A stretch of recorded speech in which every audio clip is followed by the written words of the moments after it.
दोस्तों, आप काले जादू या भूत प्रेत पर विश्वास करते हैं? जब भी कोई व्यक्ति काले जादू या भूत प्रेत के संपर्क में आता है, तभी उसका स्वभाव पूरी तरह से बदल जाता है।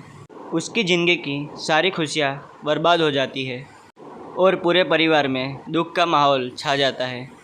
आज हम हनुमान जी के ऐसे चमत्कार के बारे में बात करने जा रहे हैं, जिसे सुनकर आपके रोंगटे खड़े हो जाएंगे। अगर किसी के घर में काला साया हो या फिर घर पर किसी ने काला जादू या तंत्र मंत्र किया हो, तो उससे छुटकारा सिर्फ हनुमान जी की कृपा से ही मिल सकता है।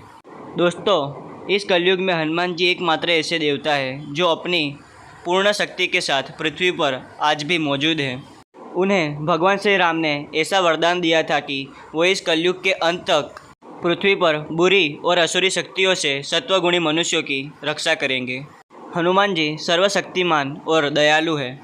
वे अपने भक्त की पुकार जरूर सुनते हैं। जब भी कोई भक्त धर्म और भक्ति के मार्ग से हटकर दुराचारी और बुरे कामों में लग जाता है, तो उसे सही राह दिखाने का काम भी हनुमान जी ही करते हैं। ऐसा एक चमत्कार राजीव शर्मा नाम के शख्स के साथ हुआ, जिसके पूरे परिवार पर न जाने किन बुरी शक्तियों का प्रभाव पड़ गया था। उन बुरी शक्तियों के प्रभाव के चलते उनका पूरा हंसता खेलता परिवार बर्बाद हो गया। आइए आपको बताते हैं कि हनुमान जी ने कैसे राजीव की मदद की। आखिर क्या हुआ कि राजीव को ऐसी भयानक परिस्थिति से गुजरना पड़ा। दोस्तों, अगर आप हनुमान जी को मानते हैं तो कमेंट में जय बजरंगबली जरूर लिखिएगा। दोस्तों, पहले राजीव का पूरा परिवार भगवान की विधि पूर्वक पूजा अर्चना करता था। हनुमान जी की कृपा से सब कुशल मंगल था। राजीव के माता और पिता हनुमान जी को बहुत मानते थे और हनुमान जी की कृपा से ही राजीव को एक सरकारी स्कूल में चपरासी की नौकरी मिल गई थी, जिससे वो बहुत ही ज़्यादा खुश था। छोटा सा परिवार था, इसलिए ज़रूरत भी बहुत कम थी। लेकिन संजय के घर के किसी रिश्तेदार ने ही उसके घर में विष घोलने का काम कर दिया। संजय को ऐसा भड़काया कि वो देवी देवताओं की पूजा करना बंद कर दें। वो व्यक्ति भगवान श्री राम का और हनुमान जी का हमेशा अपमान करता रहता था और हमेशा झूठ बोलता रहता था। वो हमेशा राजीव के घर आकर देवी देवताओं को न मानने की सलाह देता रहता था। ऐसे में राजीव के भी विचार बदलने लगे। उसने घर से हनुमान जी और बाकी सभी देवी देवताओं की मूर्तियाँ और फोटो हटा दी और वो अपने माता पिता को भी देवी देवताओं को न मानने की बातें कहने लगा।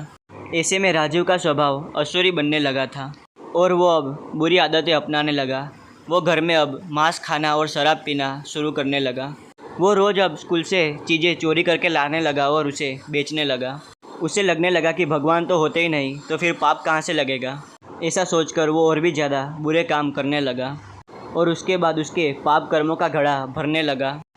ऐसे कुछ दिन बीतने के बाद राजीव को उसके पापों की सज़ा तो मिलने ही वाली थी और ऐसा हुआ भी। एक बार स्कूल के प्रिंसिपल ने राजीव को चोरी का सामान बेचते हुए देख लिया और सभी लोगों को ये बात पता चल गई। उसके बाद प्रिंसिपल ने उसे तुरंत सस्पेंड कर दिया। उसके बाद राजीव घर पर ही रहने लगा और उसे लगने लगा कि उसे अपने पापों की सज़ा मिल गई है। ये सिलसिला ऐसे ही नहीं रुका। अचानक उसके माँ बाप अजीब बर्ताव करने लगे। वो दोनों पागलों की तरह दिन रात कोने में बैठकर रोने लगे, मानो जैसे उन्हें कोई मानसिक बीमारी हो गई हो। और उसकी माता तो कभी कभी कोने में बैठकर जोर जोर से चिल्लाने लगती और आंखें बड़ी करने लगती। राजीव को ऐसा लगने लगा कि किसी बुरी शक्ति का उसके घर पर प्रभाव है। उसको रात को नींद भी नहीं आती थी और दिन भर परेशान रहने लगा था। राजीव ने अपने माता पिता को कई सारे डॉक्टरों को दिखाया, लेकिन उनकी सेहत में कोई सुधार नहीं लग रहा था। ऐसे में राजीव को अपनी सारी गलतियों का एहसास होने लगा। उसे समझ में आ गया कि जब तक उसके घर में हनुमान जी का वास था, उसके घर में सदा खुशहाली रहती थी। वो तुरंत हनुमान जी के मंदिर में जाकर रोने लगा। उसको रोता देख मंदिर के पुजारी ने कहा, क्या बात है बेटा, क्यों रो रहे हो?